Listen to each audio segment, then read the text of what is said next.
নমস্কার বন্ধুরা, প্রদীপ গার্ডেন্সে আপনাদেরকে স্বাগত।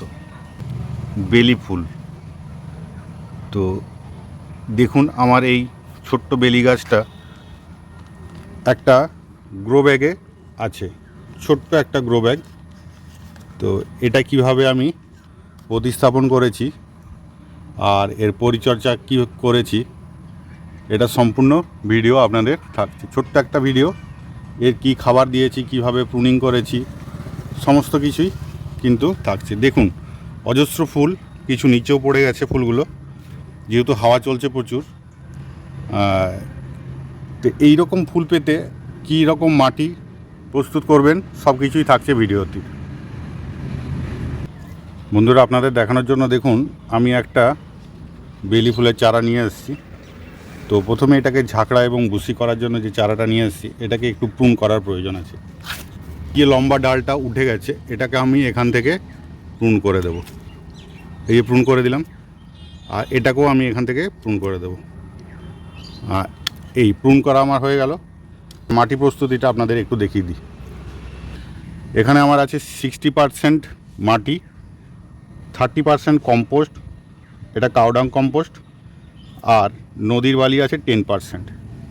এর সাথে আমি যে দুটো উপাদান মেশাবো, 2 চামচ বাইমিজাইম জিয়ার দানা আর 1 চামচ সিঙ্গেল সুপার ফসফেট, 1 চামচের চেয়ে একটু কম। তো এগুলো সব আমি এই উপাদান এখানে দিয়ে দিলাম, নিয়ে ভালো করে মিশিয়ে নেব। সমস্ত উপাদান একসাথে ভালো করে মিশিয়ে নিচ্ছি। দেখুন আমার ভালো করে মেশানো হয়ে গেছে, সমস্ত মিশ্রণ আমি মিশিয়ে দিয়েছি। এবার ঠিক এই যে এরকম একটা গ্রো ব্যাগে লাগাবো। চলুন মাটিটা এখানে ফিলিং করে নিই আগে। এই যে চারাটা দেখুন, ঠিক এইভাবে আমি ওটাও লাগিয়েছিলাম। এই দেখুন এখানে শেকড় বেরিয়ে গেছে, এটাকে টেনে দিলাম।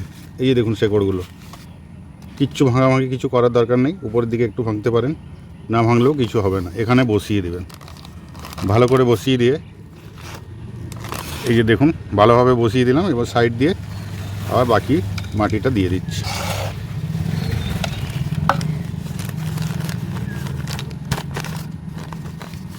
এইভাবে মাটিটা, সম্পূর্ণ মাটিটা দিয়ে দিতে হবে।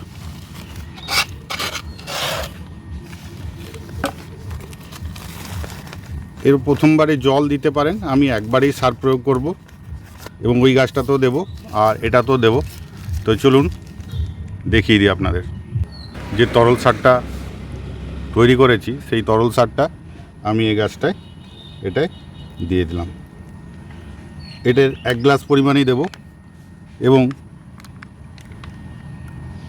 আরেক গ্লাস, এই যে দেখুন এটা অজস্র ফুল, বেলি ফুল অজস্র হয়ে আছে। এর মাটিতে আমি ওই একই মাটি তৈরি করেছি এবং এখানেও কিন্তু ওই 1 গ্লাস পরিমাণেই দিয়ে দেব। তো এটা 7 দিন ছাড়া আপনাকে দিতে হবে ফুল আনার জন্য।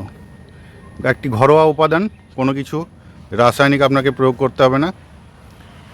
খুব সুন্দরভাবে ফুল ফুটবে এবং সন্ধেবেলা আপনার চারিদিকে গন্ধে ভর্তি হয়ে যাবে। তো দেখুন এখানে কিছু ফুলগুলো ঝরে গেছে। তো এই যে ঝরে গেলে যে অংশটা আপনার ফুলগুলো ফুটে গেছে, সেগুলোকে আঙুল দিয়ে কিন্তু এরকমভাবে আপনি বা প্রুনার দিয়ে আপনার এগুলোকে ফেলে দিতে হবে, তাহলে অধিক মাত্রায় ফুল আসবে। আর অবশ্যই প্রুন করতে হবে। যে দেখুন এই যে আমি এগুলো কিন্তু হালকা প্রুন করেছিলাম, তার প্রমাণ দেখুন। এই যে এখানে প্রুন করেছি, এখান থেকে অনেকগুলো ফুল ফুটেছে।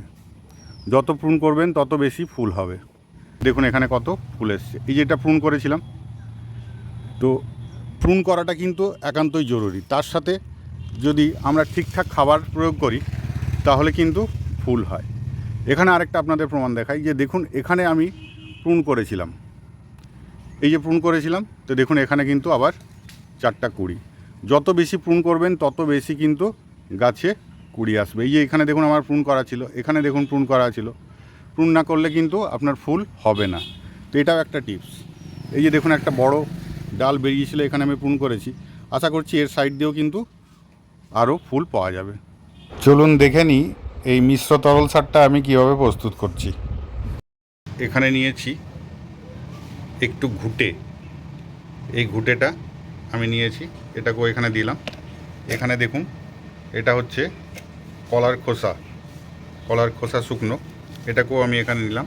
আর এর সাথে যেটা নিতে হবে দেখুন এখানে পেঁয়াজের খোসা, এটাই আছে প্রচুর পরিমাণে এনপিকে, এটা তো আছে পটাশ, আর এটা তো আছে পটাশ।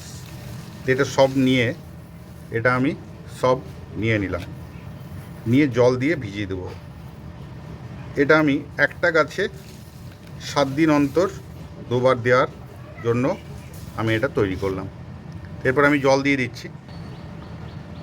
দেখুন এখানে আমি 1 মগ জল নিয়ে নিচ্ছি, 1 মগ জল নিয়ে এটাকে ভিজতে দিয়ে দেবো ভালো করে। এটা ভালো করে ভিজতে দিয়ে দেবো। তো এরপর এটা ভিজে গেলে কীরকম লিকুইডটা হচ্ছে সেটা আপনাদের দেখাচ্ছি। 48 ঘন্টা ভেজানোর পর এটা কীরকম হয়েছে। তো এটাকে কী করব, এরপর প্রথমেই আরেকটা পাত্র নিয়ে একটা পাতলা কাপড় দিয়ে এটাকে ভালো করে ছেঁকে নিতে হবে। তো এটাকে নিলাম, নিয়ে এইভাবে আমরা এর জলটাকে পুরো ছেঁকে নেব। মধ্যে আছে এটা আপনি আপনার কিচেন কম্পোস্টে ওখানে ব্যবহার করতে পারেন। আর এই জলটা আমি এখানে এটার সাহায্যে ছেঁকে নেব। এই দেখুন আমার ছাঁকা হয়ে গেছে। এরপর এর সাথে আমি এটা ডাইরেক্ট ইউজ করব না, এর সাথে সম পরিমাণ জল আমি এখানে মিশিয়ে দেব। দেখুন আমরা সম পরিমাণ জল ওর মধ্যে মিশিয়ে নিচ্ছি। ব্যাস সম পরিমাণ জল আমার মেশানো হয়ে গেছে। এরপর আপনাদের দেখাচ্ছি লিকুইডটা কীরকম হলো। দেখুন দেখতে পাচ্ছেন লিকুইডটা ঠিক এই রকম হয়েছে। এটা আমরা এরপর গাছে প্রয়োগ করব। তো বন্ধুরা এই ছিল আজকের ভিডিও। সেই চ্যানেলটি সাবস্ক্রাইব করবেন, একটা লাইক দিবেন, আর কোনো কিছু প্রশ্ন থাকলে কমেন্টে লিখবেন। দেখা হচ্ছে একটি নতুন কোনো ভিডিওতে। সবাই সুস্থ থাকবেন, ভালো থাকবেন। ধন্যবাদ।